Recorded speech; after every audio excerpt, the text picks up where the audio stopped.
Yo, tout le monde. Euh, Vidéo que j'ai pas du tout envie de faire. Vidéo que je n'ai pas du tout envie de faire, tant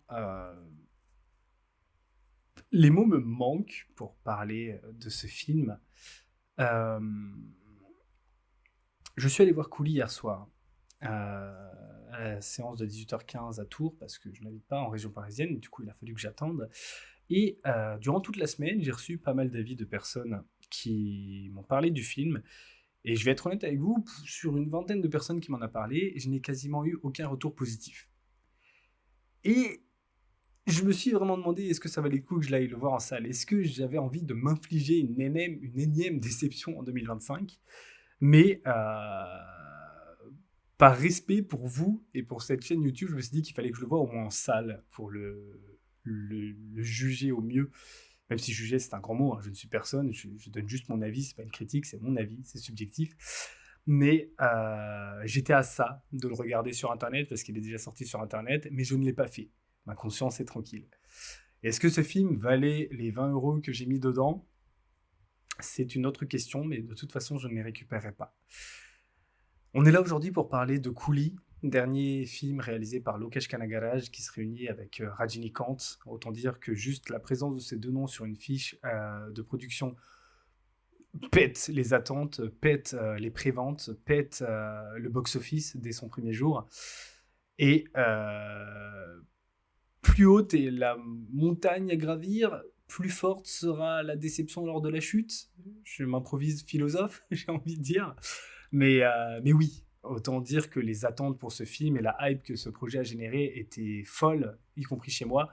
Mais j'avais quand même un petit peu modéré mes attentes. Parce que si vous l'avez peut-être vu sur cette chaîne, lorsque le teaser était sorti, je n'étais pas du tout convaincu. Et quand la bande-annonce était sortie, j'avais plutôt apprécié, mais j'avais apprécié en me disant que si la bande-annonce ne montrait rien et qu'elle n'était pas spectaculaire, c'est parce que le film en gardait sous le coude. Est-ce que le film en gardait sous le coude? Vous savez quoi? Je vais vous prévenir tout de suite et je vais spoiler dès le début. J'ai pas envie de faire de partie non spoil, donc si vous n'avez pas vu le film et que vous avez l'intention de le voir, bah, ne regardez pas la vidéo et revenez plus tard. Si vous ne l'avez pas vu mais que vous vous en fichez d'être spoilé, et bah restez, vous êtes les bienvenus, je pense qu'on va bien se marrer. Et si vous l'avez vu et que vous avez votre avis, et ben je vous demanderai de respecter le mien. Si vous avez aimé le film, n'hésitez pas à le dire en commentaire, ça sera très intéressant de débattre avec vous. Si vous ne l'avez pas aimé, et ben vous pouvez aussi expliquer pourquoi en commentaire, ça sera toujours intéressant de vous lire. Pour ma part, Couli n'a pas fonctionné pour moi. Couli n'a pas fonctionné sur moi. Et je ressors avec une énorme déception, mais au-delà de la déception, je ressors même avec de la colère, parce que pour la première fois de ma vie en salle de cinéma, enfin de vrai, je pense que ça m'est déjà arrivé, mais ça m'a pas marqué, mais en tout cas pour ce film-là, je me suis ennuyé. Surtout pendant la deuxième partie, mais je me suis énormément ennuyé. Je me suis même endormi à un moment, ce que je n'aurais pas imaginé possible pour un film de Lokesh, honnêtement. La séance n'était pas tard du tout, en plus je n'étais pas plus fatigué que ça, mais j'ai passé quasiment toute la deuxième partie à regarder ma montre en me disant mais quand est-ce que ça finit? C'était beaucoup trop long et on retombait dans les travers du cinéma indien d'une certaine époque avec un enchaînement de bastons sans vraiment de cohérence et sans vraiment de lien dans tout ça. Parce que certes, Cooley a une trame principale. La trame principale, c'est une histoire de revanche d'un ami envers son ami qui est décédé. Mais Lokesh a fait le choix de complexifier une histoire qui est super simple de base, avec plein de sous-intrigues, plein de personnages secondaires qui prennent une importance dans la deuxième partie, mais qui font que le résultat global est complètement flou, complètement brouillon, et où on ne retrouve pas du tout la maîtrise qu'avait Lokesh dans Vikram. Ce qui commence à me faire poser la question de est-ce que on n'aurait pas un peu mis trop vite Lokesh Kanagaraj sur un piédestal après Vikram? Mais on y reviendra après. Cooley donc souffre d'une écriture vraiment brouillonne, avec des incohérences vraiment folles. Et je vais prendre des exemples concrets tout de suite, mais on ressort du film avec plein de questions. Et des questions dont on n'aura pas la réponse parce que je pense que Lokesh n'y a pas pensé du tout, honnêtement. Mais pourquoi le personnage de Kalissa passe tout le film dans sa chambre? Pourquoi il ne sort jamais de sa chambre? Pourquoi le personnage de Shruti Hassan déteste autant le personnage de Deva dès le début du film? Alors qu'on nous parle d'une amitié forte entre le personnage de Satyaraj et le personnage de Deva. Pourquoi, pourquoi Amir Khan? Mais ça c'est pareil, on y reviendra plus tard.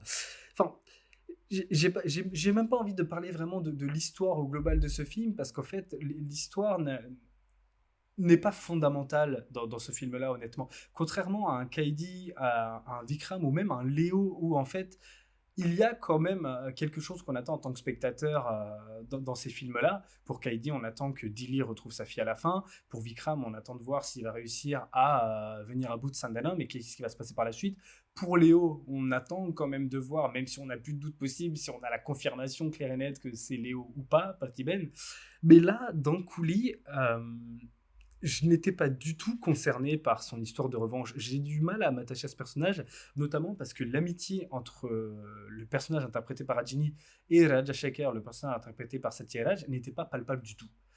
Dans Kaidi, quand Dilly nous parle de sa fille pendant tout le film, on s'attache à ce duo alors qu'on ne les a jamais vus ensemble. Et c'est la grande force du film. C'est ce qui fait que Dilly est un personnage attachant et qu'on a tous envie de le revoir aujourd'hui.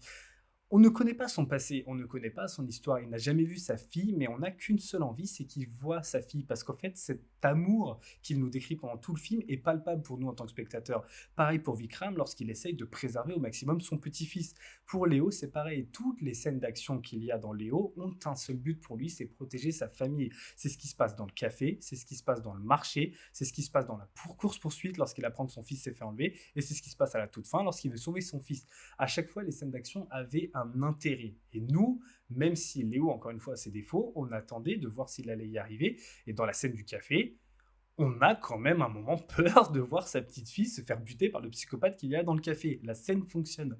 Dans Couli, toute la deuxième partie est tombée dans les travers du cinéma tamoul d'il y a 10-20 ans avec des scènes d'action très génériques, très banales, très bateaux. Et même si, encore une fois, les mises en scène des scènes d'action des films de Lokesh sont toujours réussies, et ben même dans ce film-là, je dois avouer que aucune ne m'a vraiment marqué, à part peut-être la dernière bagarre entre Simon et Deva.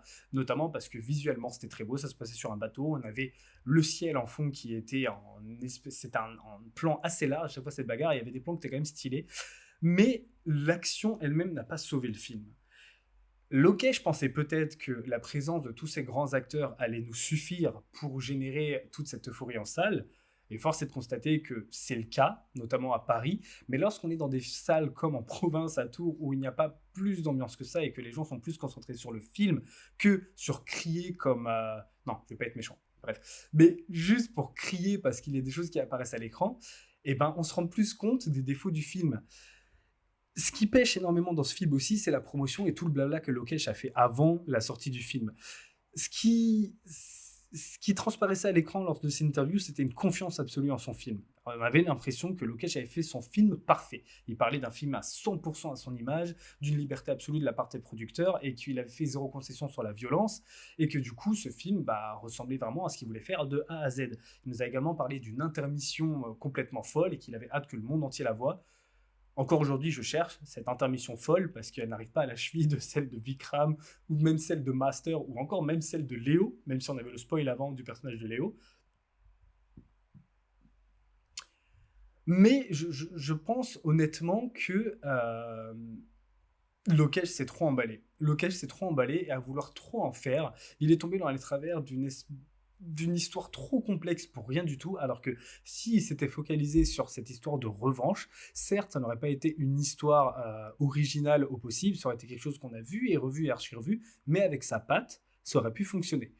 Avec ce film, qui est pourtant un film stand-alone, qui ne fait pas partie du LCU, on retrouve tous les codes d'un film comme Vikram. Si vous avez vu Vikram, avec notamment par exemple l'Argentina, qui est un personnage féminin qui est d'apparence et lambda, mais qui s'avère être super badass au bout, dans Couli, vous avez également une scène similaire. Le traitement pareil de Rolex pendant tout le film de Vikram est transposé à un autre personnage dans Couli, même si je pense que vous voyez de qui je parle sans dire le nom. Mais voilà, le film a beau être un film stand-alone, je ne comprends pas l'intérêt d'avoir fait un film qui ressemble autant à un film du LCU. Il aurait pu prendre d'autres libertés, d'autres virages, mais il s'obstine à parler de trafic. En plus de ça, dans ce film-là, à la base, on parle de trafic d'ordre, de trafic de manque de luxe. Tout d'un coup, pendant le film, on commence à nous parler de trafic d'organes, sauf que pareil, il nous lance cette piste-là et en fait, elle n'est pas plus abordée que ça dans le film, à part un petit twist sur le personnage de Shruti Hassan qui débarque encore une fois de nulle part. Mais la deuxième partie est remplie de plein de petits moments, de plein de petites sous-intrigues qui sont distillées comme ça à droite à gauche et qui n'ont pas vraiment d'intérêt par la suite. On nous lâche plein d'infos sur des persos, plein d'infos sur des éléments de l'intrigue, mais qui au final ne servent à rien parce que le but final de Deva, c'est juste de tuer les personnes qui ont tué Rajashekar. Donc, Dayal, interprété par Subin, et Simon, interprété par Nagarjuna. Tout ça, ce sont les points déjà qui m'ont fait défaut d'un point de vue scénario. Sans parler des incohérences folles qu'il y avait dans ce film. La plus grosse incohérence, c'est le truc qui a failli me faire frapper ma tête, en fait. C'est un moment où le personnage de Shruti est donc kidnappé par le personnage de Dayal et qui va se faire tuer par ce personnage, mais qui reçoit finalement un appel en visio de la part de Deva qui explique à Dayal qu'en fait, il a grillé Dayal et qui sait qui est la personne qui l'aide à lui donner toutes ces infos, qui s'avère être sa femme, donc un personnage qu'on voyait depuis le début du film. Femme qui est donc à deux doigts de se faire exécuter par le personnage de Rajini, et qui est vue par le personnage de Shruti. Donc le personnage de Shruti Hassan, Priti, est censé comprendre à ce moment-là que cette femme n'est pas une femme qui lui veut du bien, étant donné que c'est la femme du mec qui est littéralement à deux doigts de l'acheter d'un immeuble. C'est ce qui se passe à un moment du film. Quelques scènes après, le personnage de Priti continue d'essayer de fuir Dayal parce que Dayal arrive à la poursuivre pendant je ne sais combien de temps dans le film après l'avoir kidnappé. Et au moment où on pense qu'il lui a échappé, on se rend compte que la femme de Dayal est dans le train. On ne sait comment, d'ailleurs, on ne sait comment elle a débarqué là. Priti descend du train, pardon, elle se retrouve dans la gare et la femme vient la voir en disant « Ah, mais en fait, ils m'ont dit qu'il fallait que je vienne avec toi à l'hôtel, viens, on va prendre un taxi, on y va ensemble. » Et le personnage de Priti lui dit « Oui, ok, on y va. » Je parle très vite, hein, j'en ai conscience, mais j'espère que vous avez suivi. Le personnage de Shruti se rend compte qu'un personnage qui avait pensé inoffensif et méchant. Elle retrouve ce personnage plus tard. Ce personnage lui dit « Oh, en fait, je suis innocente, viens avec moi et tout machin. » Et le personnage de Shruti lui dit « D'accord. » C'est peut-être pour moi la scène la plus conne, voilà, je dis de gros mots, la scène la plus conne du film, mais ça révèle assez bien l'écriture de Lokesh. On dirait qu'il a oublié carrément ce qu'il avait instauré avec ce personnage au moment de cette scène-là, et on a ce problème un petit peu tout au long du film. C'est pareil pour le traitement du personnage interprété par Amir Khan, qui donc s'appelle Daha, parce que même si ça avait fuité pendant les interviews, je pense que c'était pas nécessaire de nous le montrer dans la bande-annonce et dans les posters, en fait, sinon... je vois pas l'intérêt en fait de nous le montrer à toute fin du film, mais le traitement du personnage donc d'Amir Khan qui s'appelle Daha, encore une fois si je le dis bien, est traité exactement de la même manière que Rolex, mais pas du tout avec la même puissance et le même impact. Dans Vikram, lorsque Rolex est évoqué, un personnage comme Sandalom qui instaure déjà la peur chez les gens a peur en entendant le nom de Rolex. Ce qui nous montre à nous en tant que spectateurs que si un taré comme Sandalom a peur de Rolex, c'est que Rolex a un niveau au-dessus.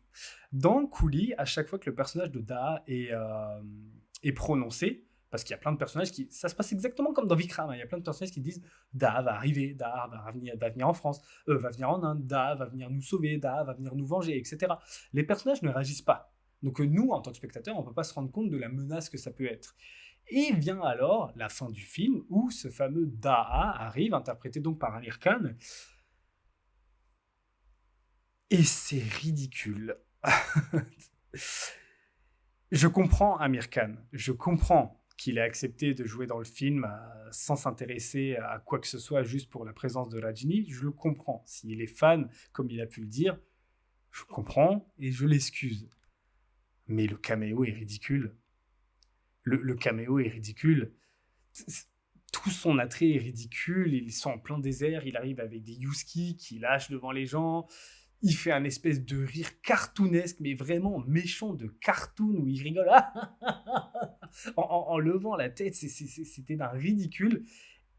Et pareil, la scène où il rencontre Deva m'a fait rigoler, honnêtement, parce que le dialogue m'a fait trop rire. Il va pour lui trancher la tête, et je sais plus comment il dit ça, mais c'est un truc du genre « Oh, mais tu es le fameux leader des ouvriers Deva ?» Oui. Et s'ensuit donc la scène qui a provoqué l'euphorie dans les salles, à savoir ce fameux flashback avec ce de-aging très réussi, hein, je dois le dire, le flashback est réussi. Là où dans Léo, le flashback était la seule chose qui n'était pas réussie, et bah dans Cooley, j'ai envie de dire à la limite que c'est la chose la plus réussie. Il faudrait qu'ils réussissent à trouver la balance entre les deux. Mais, mais voilà, en fait, est-ce que on peut se contenter juste du simple fait de voir Rajini jeune dans un film maintenant? Parce que c'est ce qui se passe, les gens sont fous en salle avec la sortie du film et la découverte de ce flashback avec ce Rajini jeune. Mais ce Rajini jeune dans le flashback fait exactement la même chose que le Rajini vieux pendant tout le film. Scénaristiquement parlant, ça n'apporte rien du tout, surtout que ce flashback est précédé par un énorme monologue de Rajini d'exposition où en fait le méchant lui demande juste qui es-tu et il se met à lui raconter toute sa vie, ce qui était très bizarre aussi au demeurant. Je pense pas que dans la vie de tous les jours ça se passerait comme ça lorsqu'on a quelqu'un qui veut nous tuer en face de nous. J'ai l'impression d'avoir été pris pour un abruti, honnêtement, devant ce film, avec une espèce de complexification très superficielle de l'intrigue, des caméos à droite à gauche. Pareil, quand il nous dit en interview que seul Upendra pouvait jouer le rôle qu'il joue dans le film, ceux qui ont vu le film sauront que n'importe quel acteur lambda aurait pu faire ce que Upendra fait dans le film. De plus en plus de réalisateurs et de producteurs confondent le cinéma pan-india avec un cinéma d'action et une espèce de pioche d'acteurs dans chaque industrie pour dire « Ah bah regardez, il y a un acteur hindi, il y a un acteur telugu, il y a un acteur malayalam, il y a un acteur kannada, il y a un acteur tamoul, donc forcément c'est un film pan-india, parce qu'en fait il représente toutes les industries du cinéma indien. » Non, non, ça ne suffit pas. Ça ne suffit pas, je suis désolé. Et Lokesh nous a refait un espèce de Vikram bis, mais avec tout ce qui manque, qui a fait la réussite de Vikram. Je suis de plus en plus sceptique à l'idée de voir des gros réalisateurs s'allier avec des gros acteurs, parce que le cinéma indien est en train de tendre vraiment vers ça, c'est-à-dire réunir plein d'acteurs d'industries différentes et dire ok, ça suffit, on fait un film pan-indien. Mais avant de faire un film pan-indien, il faut d'abord se concentrer pour faire un film, juste un film qui se tient avec une bonne intrigue, une bonne mise en scène, un bon développement de personnages. J'ai failli oublier un seul truc du film, qui est le cœur même du film, et ce sans quoi ce film n'aurait pas été le même, Anirudh. Parce que Anirudh est la colonne vertébrale de ce film. Honnêtement, sans Anirudh, Coolie n'est pas Coolie. Ce film n'est pas du tout le même. La seule chose qui m'a fait quand même apprécier un petit peu ma séance en salle, c'est de pouvoir écouter la bande-son de Anirudh avec des grosses enceintes et une bonne sono. C'est tout. Mais c'est un gâchis. C'est un gâchis absolu. Pareil pour le personnage de Simon, Nagarjuna, qui est anecdotique comme pas possible. Là où le personnage de Dayal, interprété par Subin, est beaucoup plus intéressant, même s'il devient très chiant au bout d'un moment dans le film. Son développement est beaucoup plus intéressant et il est même beaucoup plus flippant que Simon au final dans le film.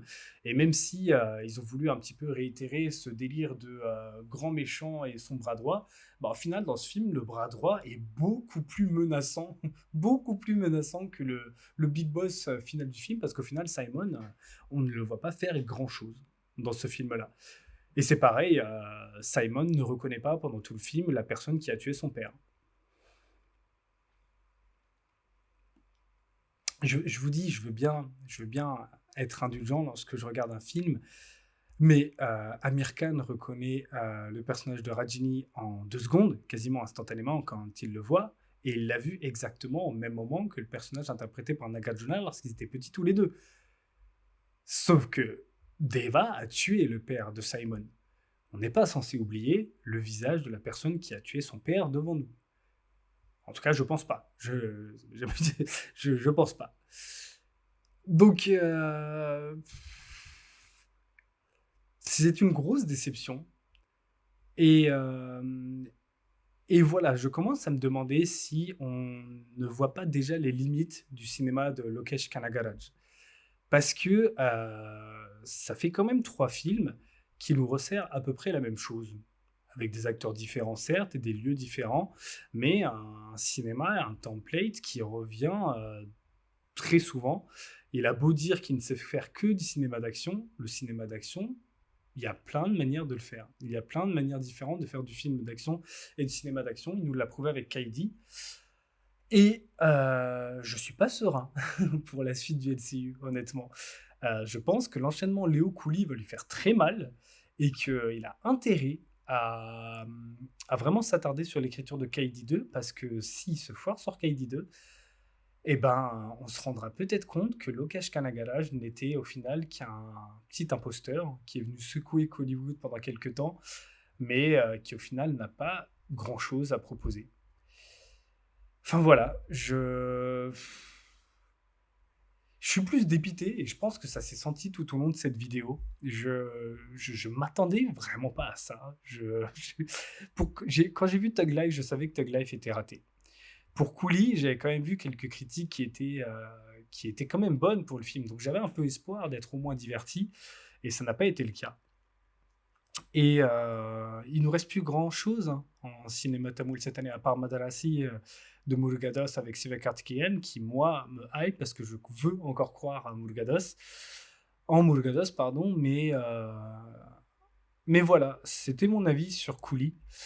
Euh, Grosse déception, écriture très laborieuse, euh, du fan service et des scènes juste censées nous faire crier en salle comme des écervelés. Mais passer cette adrénaline et cette euphorie qu'on vit en salle, qu'est-ce qui reste vraiment du film? Bah, pas grand-chose, malheureusement. Et je pense que c'est quelque chose qu'on va voir de plus en plus dans le cinéma de manière globale. Et il faut pas qu'on accepte ça. Parce que c'est nous, les spectateurs, qui décidons aussi de ce qui marche ou pas en salle.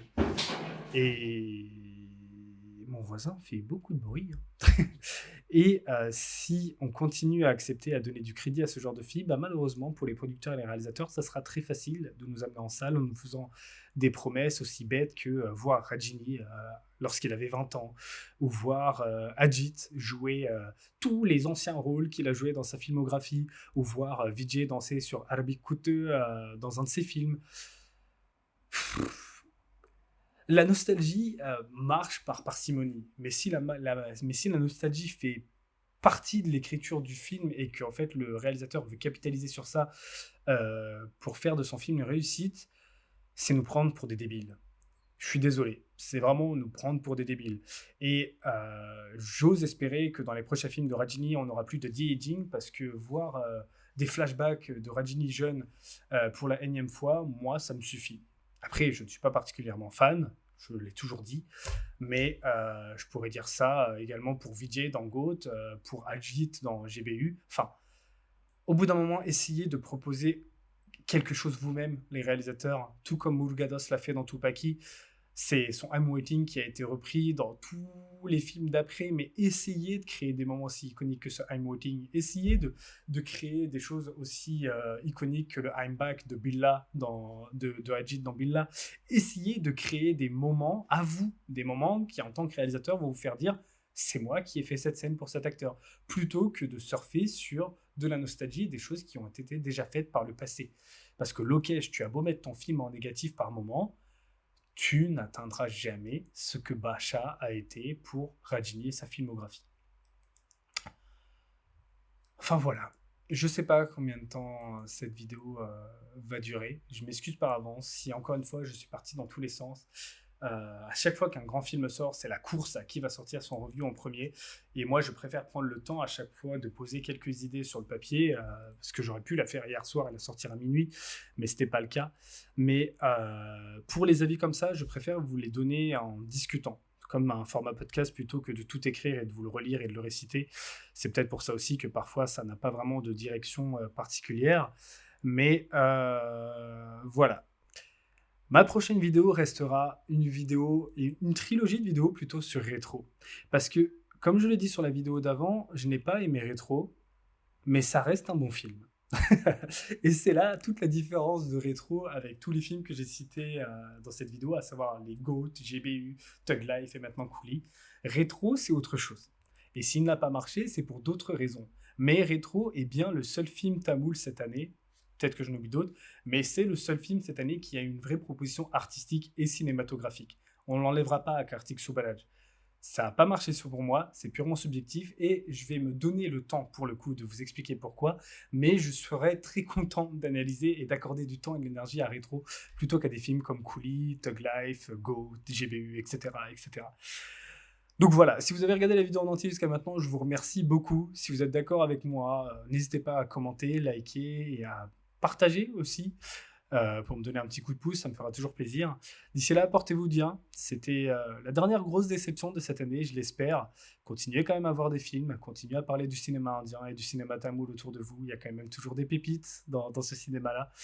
Et croisons les doigts pour que les plus petits réalisateurs se focalisent plus sur l'histoire, l'émotion et l'écriture au détriment de scènes d'action à la Mokobot pour faire revivre un petit peu le cinéma tamoul dans les prochains mois. C'était Just Bruno. Portez-vous bien. Peace.